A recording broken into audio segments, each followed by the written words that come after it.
Hi, and welcome back to Echo Shack. My name is Eric, and today we're going to be comparing small diaphragm condenser mics as overheads on drums.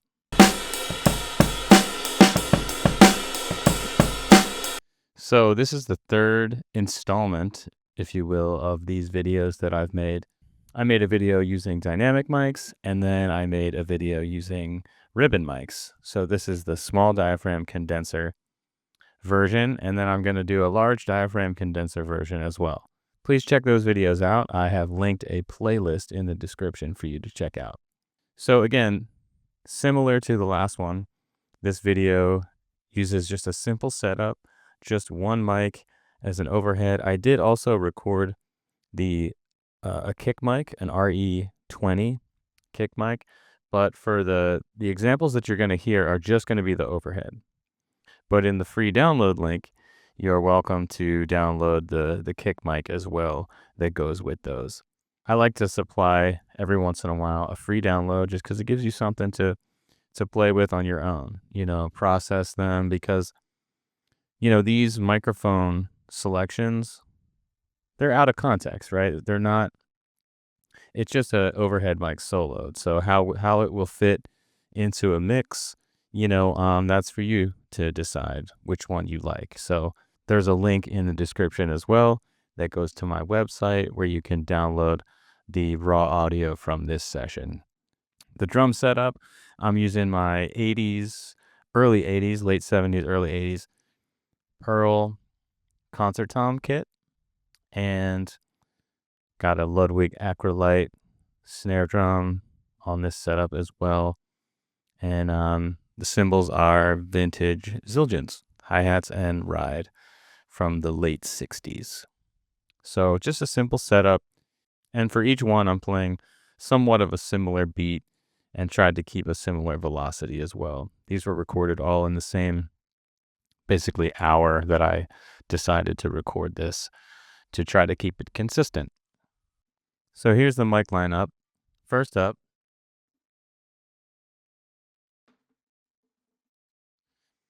so there's 5 different mics. We're comparing 5 different mics. One of them is this. This is a Sony ECM377. This is kind of a rare mic, but very cool. I got this at some estate sale, and shout out to Derek from Vanguard Audio Labs. They also make great microphones. He was able to get this thing up and running for me. It did not work when I got it, unfortunately. I took a chance on an estate sale and it didn't work, but he brought it back to life. So shout out to Derek. Really cool mic. When I look in old magazines, I see this a lot listed as an overhead mic, sometimes hi-hat mic, but I have seen it a lot listed as an overhead mic in some of these vintage recording magazines, which I thought was pretty cool.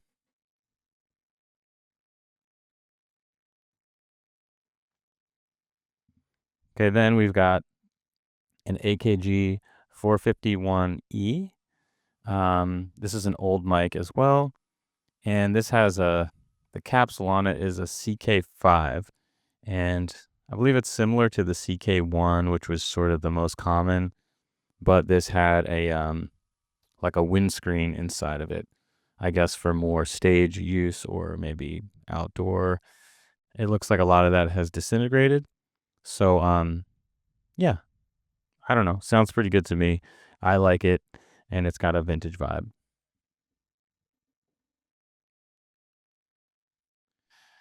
So the wild card mic that I have today is this 12 gauge microphone.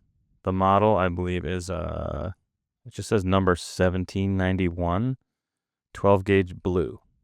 And this company, they make condenser mics out of 12 gauge shotgun shells. It was really cheap. I think I paid $100 maybe for this mic.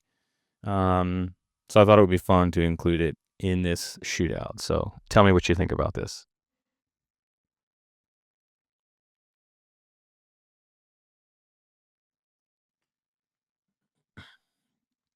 So then I wanted to include something super, super affordable.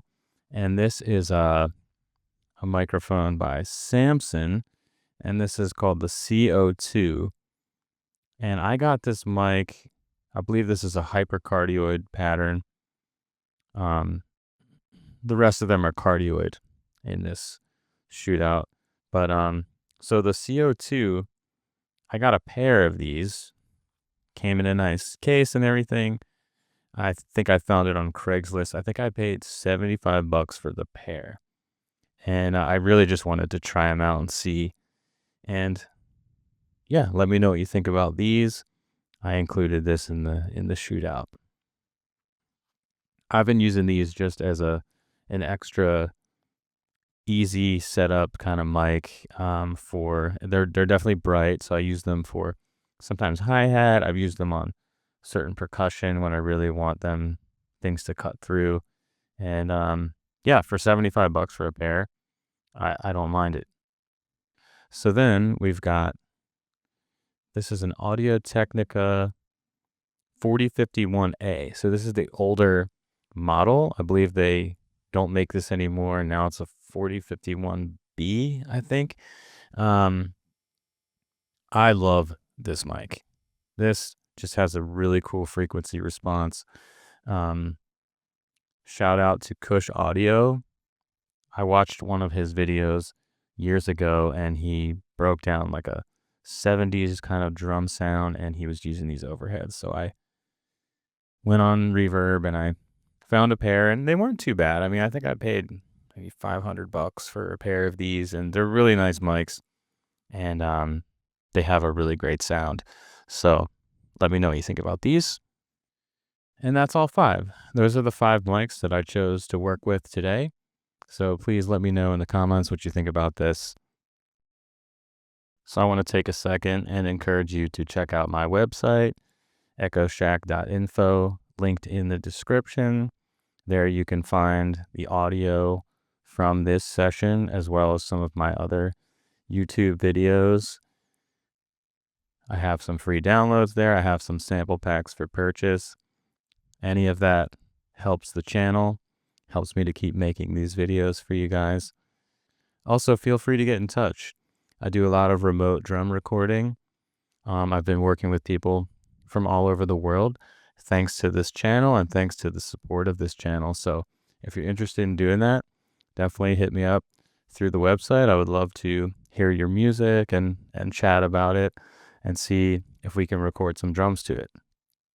Again, link in the description.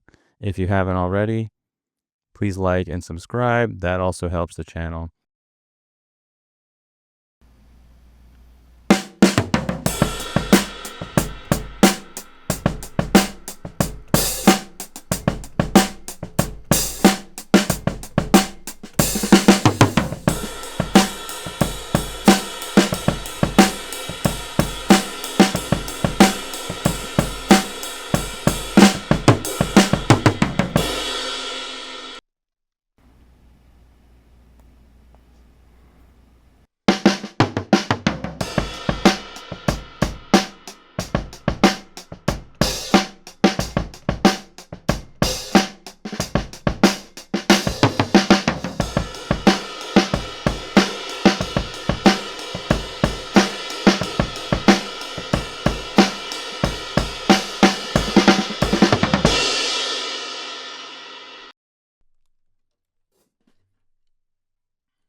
So those are the 5 mics. So those are the 5 mics I'll be recording with.